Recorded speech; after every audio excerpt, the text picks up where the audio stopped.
Vem pra cá, oi! Vem cá, vamos começar o nosso programa. Não, vem pra cá. Eu sou o Padre Caio, esse é o meu amigo Padre Rogério. Nós estamos aqui fazendo a nossa conversa na Catedral. Como vocês já assistiram o primeiro programa, nós não temos um nome definitivo, é verdade, não é? Exatamente.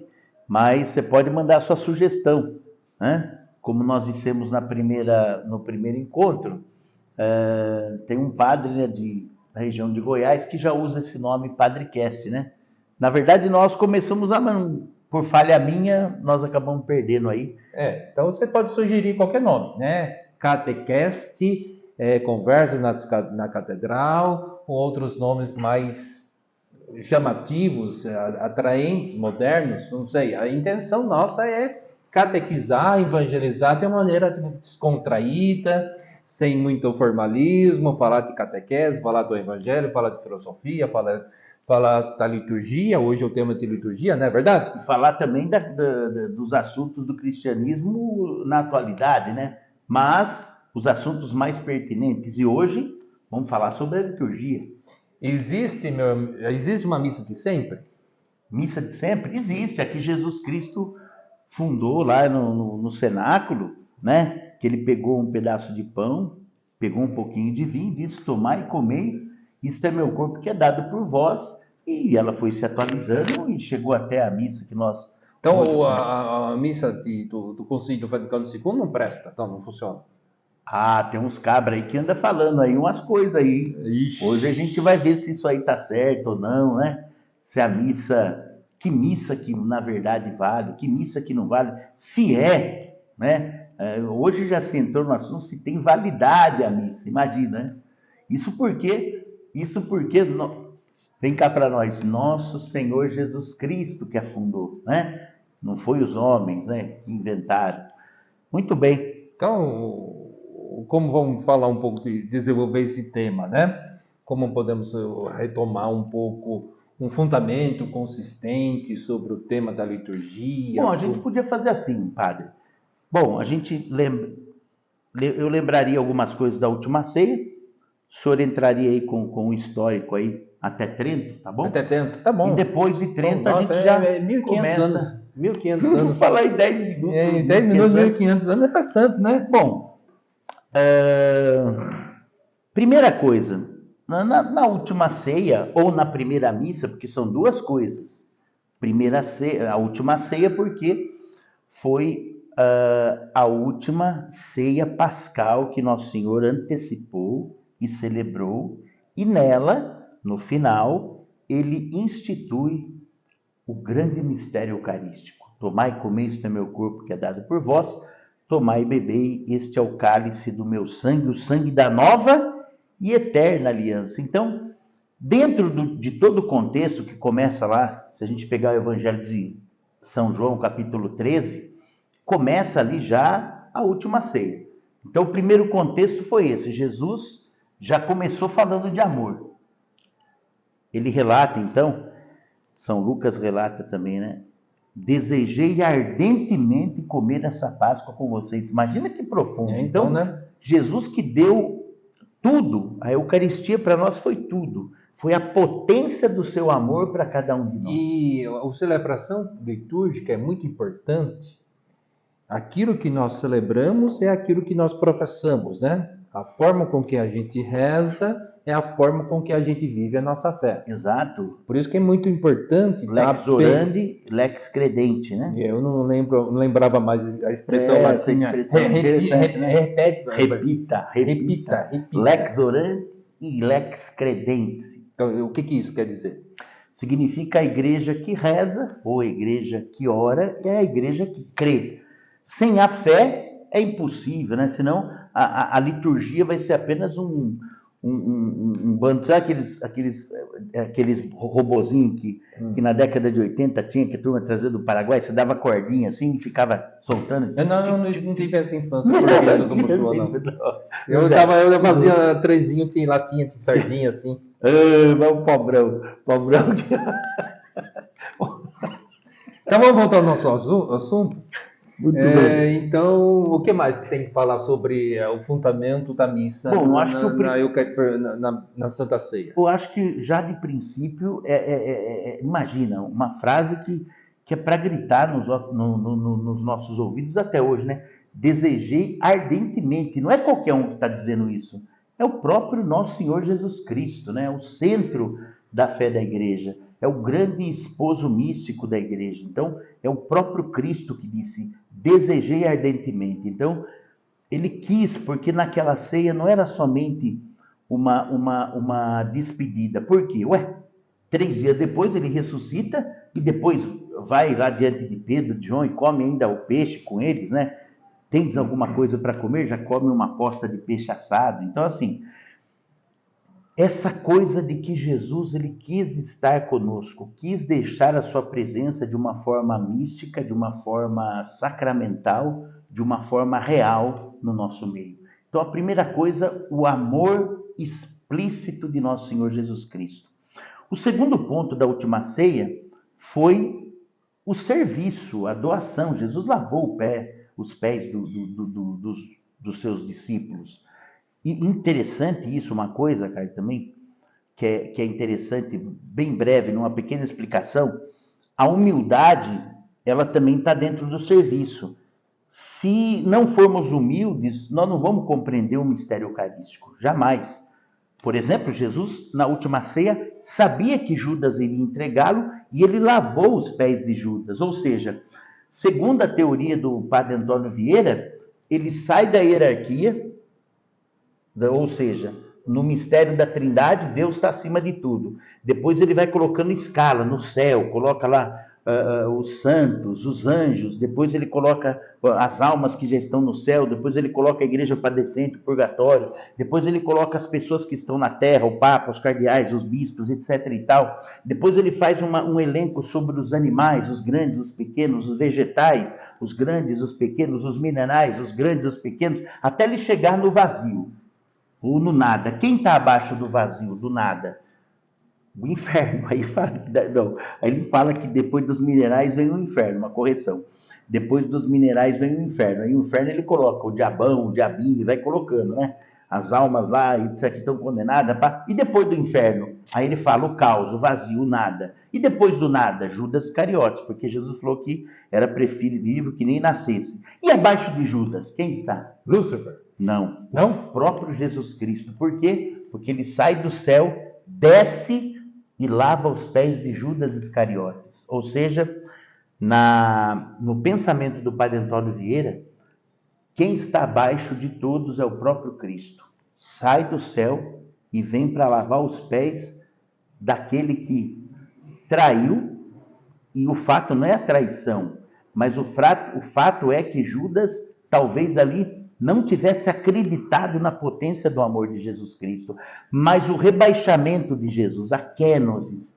E aí então o grande mistério da missa, que aqui é a segunda coisa. Se a primeira é o primado do amor, o ardente amor de Cristo por nós, a segunda coisa é a humildade no serviço para a compreensão do mistério. Porque quando a gente é humilde, a gente se rebaixa, a gente se aniquila.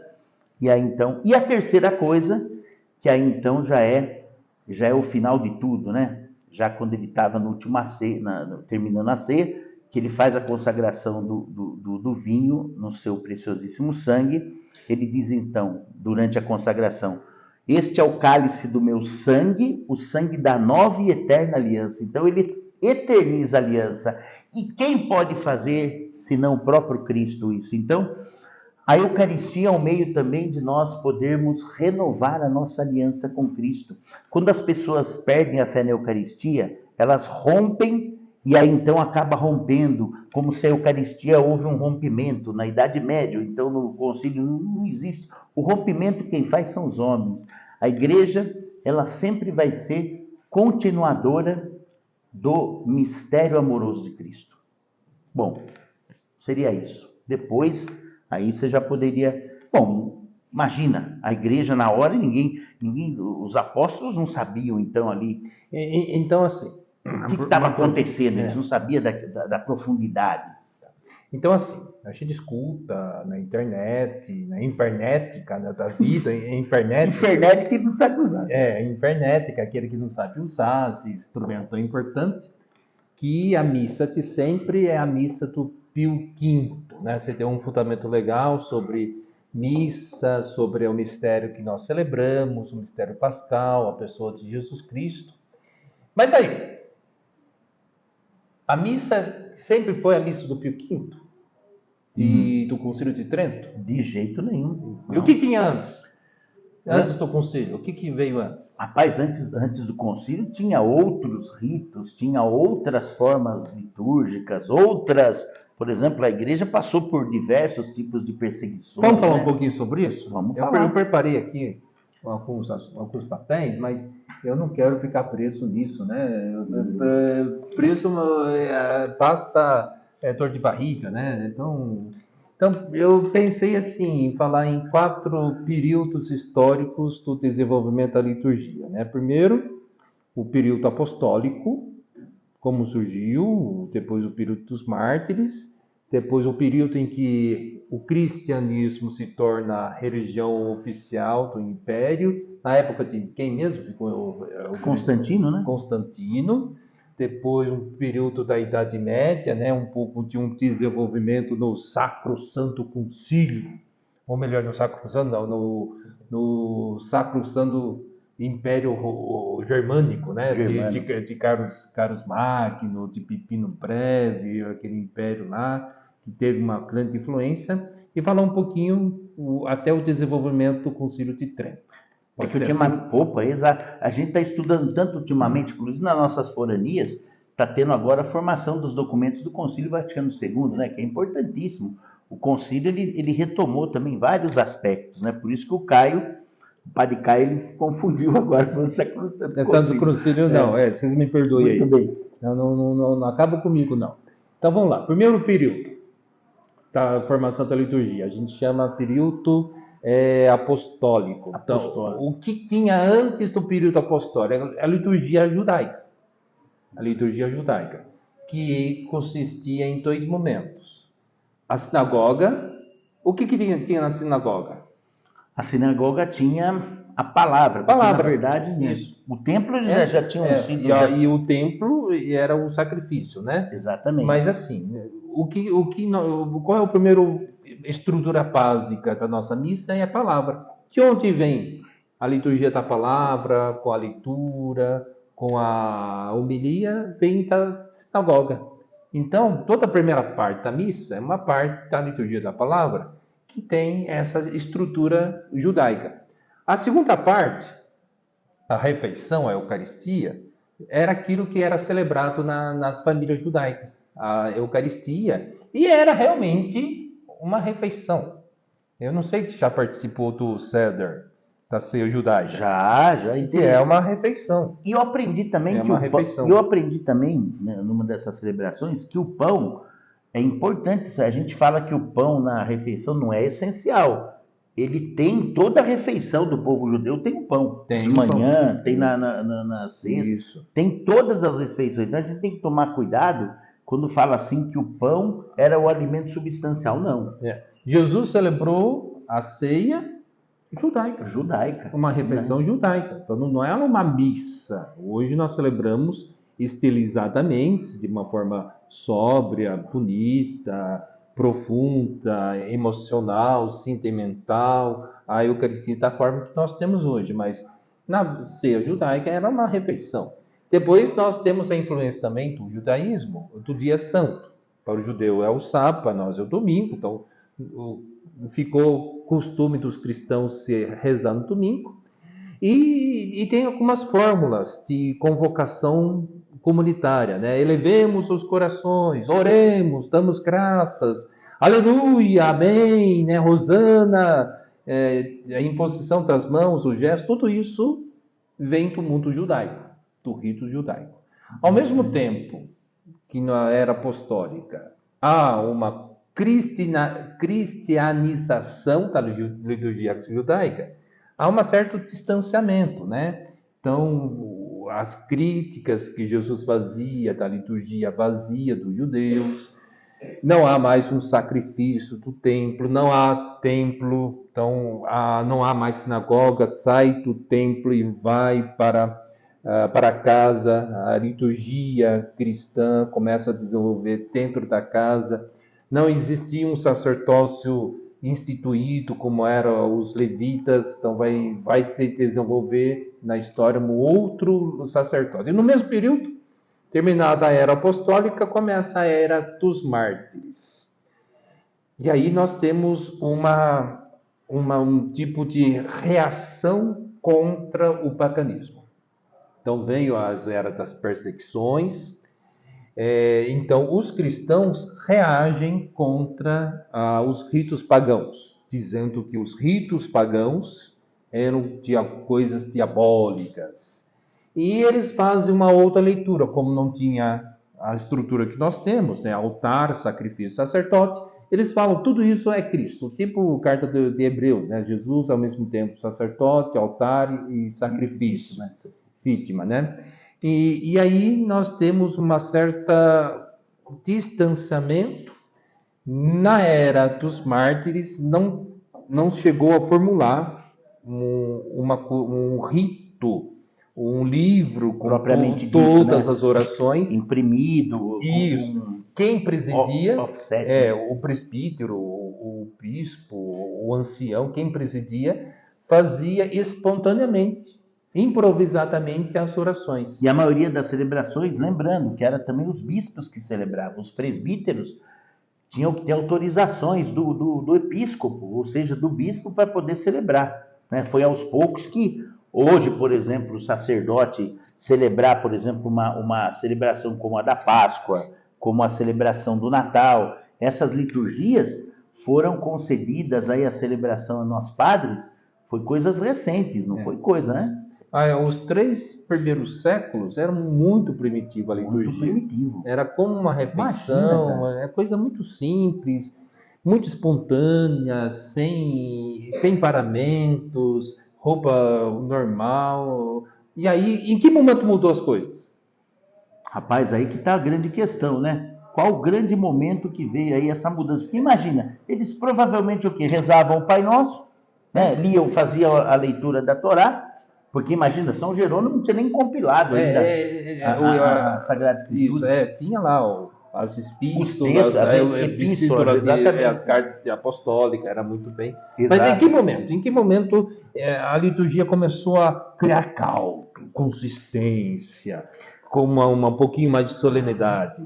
Eu lembrei, sabe de quê? Aquele personagem. Não faz teu assunto, não. Não, eu não estou fugindo da sua. Eu lembrei aqui do professor Raimundo lá, que tinha aquele cara que falava assim, ó, qual, ele perguntava assim, ó, qual momento? Como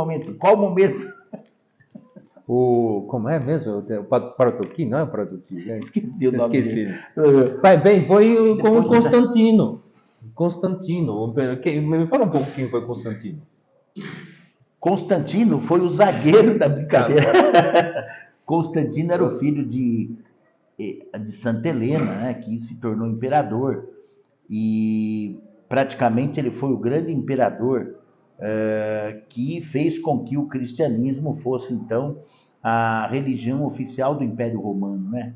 Então, resumindo ao grosso modo, claro, né, ele teve várias conquistas, né? Mas ele que acabou, então, com praticamente a perseguição definitiva contra os cristãos, né?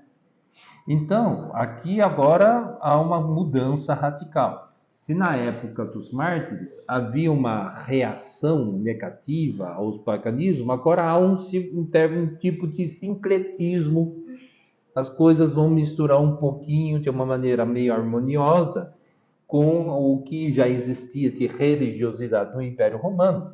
Então, adota com os ritos. Então, antes do imperador, não tinha igreja, a missa era feita nas casas.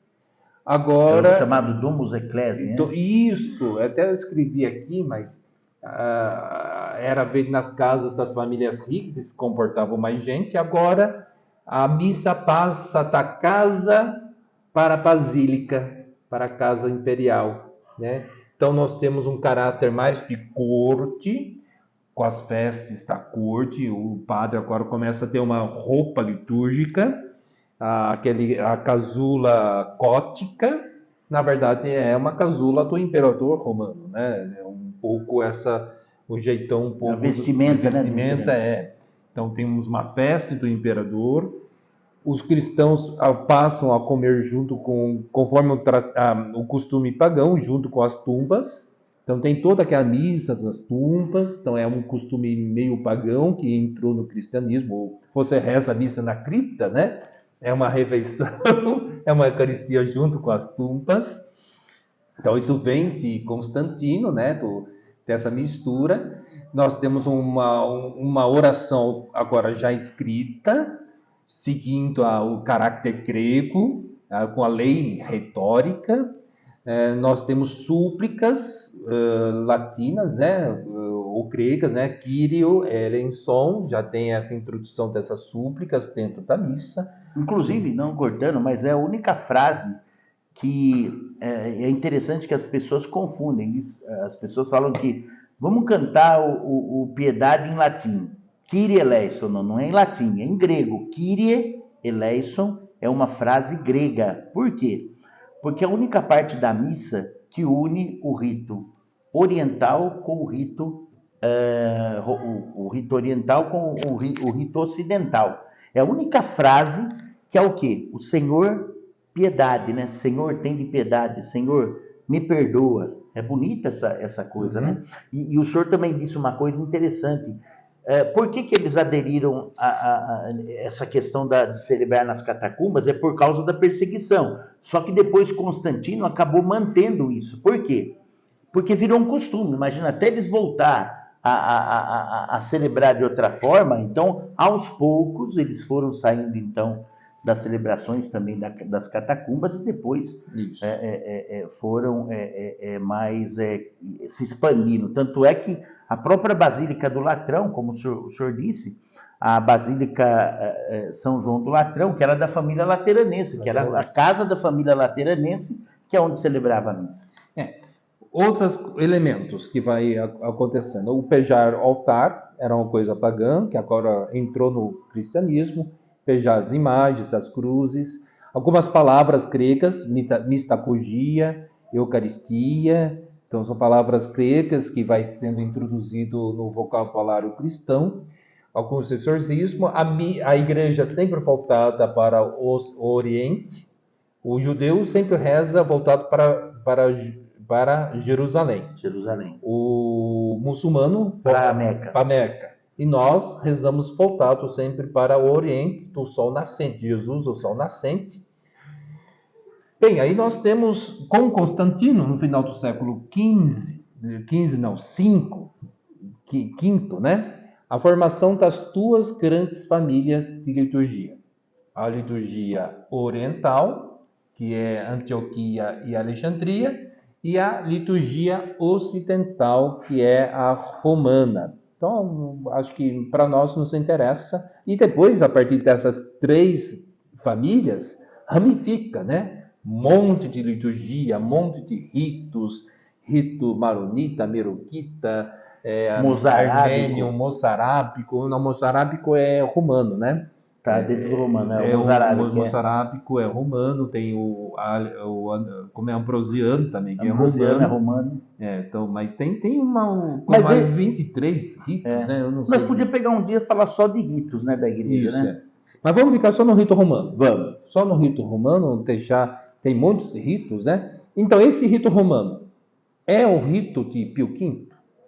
Ainda não é. Ainda não é. Interessante porque também, né, padre? O rito romano, por que ele se estendeu mais eu estou falando do século V, né? Exatamente. Século V já tem uma liturgia romana, mas que não é a liturgia do Pio V. Exatamente. Interessante. Por que é interessante isso, padre? Porque, veja, nós estamos ainda no desenvolvimento, imagina, estamos ainda no 500 anos, ou seja, rapaz, mas pensa comigo, o Brasil foi descoberto um pouquinho antes do Concílio de Trento, então enquanto estava praticamente quando estava acontecendo o Concílio de Trento, as caravelas portuguesas já tinham desembarcado e estava começando a palpar a América. Bem, vamos voltar um pouco da liturgia. Eu só vou terminar, então, esse segundo período. Depois a gente volta, retoma um outro programa. Então, nós temos uma formação de liturgia clássica, né? Então, temos aí, no século XVI e século VI e o século VIII, a formação dos livros de liturgia, como o Leão Magno, o Papa Calácio, o Gregório Magno, que tentaram fazer um sacramentário romano. Temos também a elaboração dos lecionários, evangeliários, antifiliocionário, e temos algumas fontes importantes, né? Uma fonte histórica, como Orto, primeiro, que é a Missa Solene Romana, e aí o Orto 11, que é a iniciação cristã. Bem, aí, no final do século VIII, já temos alguns elementos clássicos da liturgia romana. 3 procissões. A procissão de entrada e termina com a oração da coleta. Segunda procissão, a procissão das ofertas, termina com a antífona, a oração da coleta, da oferenda. E a procissão da comunhão, quando o povo vai no altar, comunga e termina com a oração pós-comunhão. Interessante. Veja como isso vai incorporando tardiamente, o século VIII, né? Temos aí, já no final do século VIII, algumas orações já definidas, escritas, oração da coleta, oração da oferenda, um prefácio e um pós-comunhão, mas de um jeito romano, bem simples, concisa, sóbria, e também já temos a elaboração de uma oração eucarística comum. Se eu não me engano, esse prefácio aí, o prefácio, né, que o senhor disse, né? Prefácio, isso. Prefácio, parece-me que esse prefácio, se não me falha a memória, era o prefácio da oração eucarística segunda. Isso. Né? Bem, mas acho que vamos deixar um pouquinho para outro momento? Vamos deixar, pode ser. Retomar isso no próximo. O pessoal aí da nossa equipe aí já está falando que deu tempo, então nós temos que obedecer para não pisar na bola também, né? Começar aí. E outra também, né? Mas até agora eu não falei do Pio V. Então, até agora eu não falei do Pio V. Então, eu falei da era apostólica e dos mártires, a era de Constantino, a forma de um certo cicletismo, vai incorporando algumas coisas, mas precisamos falar ainda da Idade Média e depois do Concílio de Trento e o Papa Pio V. E depois você vai falar sobre o Concílio Vaticano II. Ok. Você está a fim de continuar vendo o nosso programa? Chegamos então no final do nosso primeiro bloco sobre a missa de sempre, a liturgia, como surgiu, qual é a fonte cristã. Recuperamos um pouco o mistério central, né, da missa da última ceia, o ato de amor, o ato de sacrifício, do serviço de Cristo de libertar. Fizemos um pouquinho os 8 primeiros séculos do cristianismo, né? A era dos apóstolos, a era dos mártires, o Constantino, as grandes famílias da liturgia, o Oriente, a liturgia do Oriente alexandrina e antioquiano, e a liturgia do Ocidente, que é a romana. Vimos algumas misturas, até um sincretismo com os ritos pagãos, mas já deu tempo, né?